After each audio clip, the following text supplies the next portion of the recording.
بسم الله الرحمن الرحيم. عن أبي إسحاق رضي الله تعالى عنه قال قلت للبراء بن عازب رضي الله تعالى عنه أين كان النبي صلى الله عليه وسلم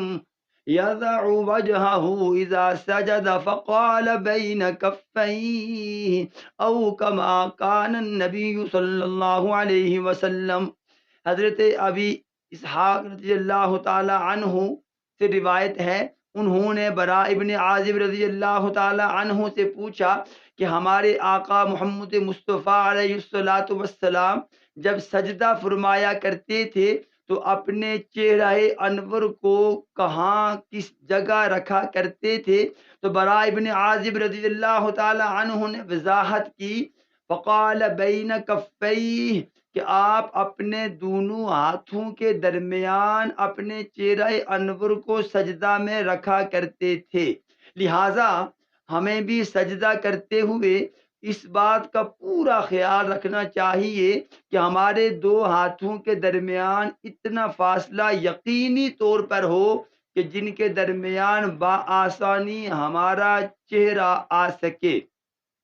نہ دونوں ہاتھ بالکل جڑے ہوئے ہوں اور نہ ان کے درمیان بہت زیادہ فاصلہ ہو، اور خصوصاً جب ہم با جماعت نماز پڑھ رہے ہوں تو پھر دائیں بائیں چونکہ باقی نمازی بھی ہوتے ہیں تو اپنی کوہنیوں کو اتنا زیادہ نہ کھولیے کہ ساتھ والے نمازی کو پرابلم ہو، اور بالکل کونیوں کو، بازوں کو پسلیوں کے ساتھ جوڑنا بھی نہیں، کچھ نہ کچھ فاصلہ ضرور رکھنا ہے۔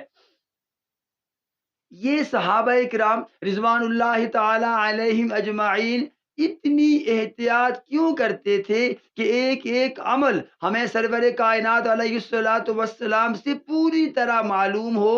تاکہ ہمارا عمل بھی اس کے مطابق ہو، اس لیے احتیاط کرتے تھے۔ اور دوسری بات، ان کے سامنے ایک دعائیہ جملہ آپ علیہ الصلوۃ والسلام کا موجود تھا۔ پیغمبر اسلام نے فرمایا، قال النبی صلی اللہ علیہ وسلم نظر اللہ امرا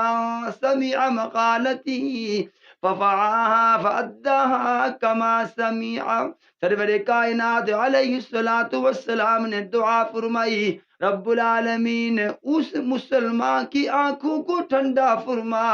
اسے اطمینان اور سکون نصیب فرما کہ جو میری بات کو سنے، میرے عمل کو محفوظ کریں، ذہن میں لائیں، اور میری بات کو، میرے عمل کو، جیسے اس نے میری بات سنی یا میرے عمل کو دیکھا ویسے ہی اس کو آگے نقل فرما دے، ویسے ہی اس کو آگے پہنچا دے۔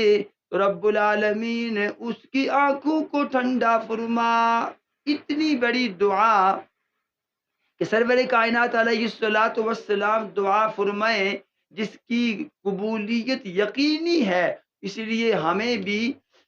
دین کی ایک ایک بات کو جو ہمیں صحیح صحیح معلوم ہو آگے پہنچانی چاہیے، اس لیے کہ آپ علیہ الصلوۃ والسلام نے فرمایا، بلغوا عنی ولو آیہ، کہ مجھ سے ایک بات بھی اگر میری امت کے کسی فرد تک پہنچے تو اس کی اخلاقی دینی ذمہ داری ہے کہ وہ اسے آگے دوسروں تک پہنچائے۔ اللہ ہمیں اس پر کاربند رہنے کی توفیق عطا فرمائے، آمین ثم آمین، وما علینا الا البلاغ المبین۔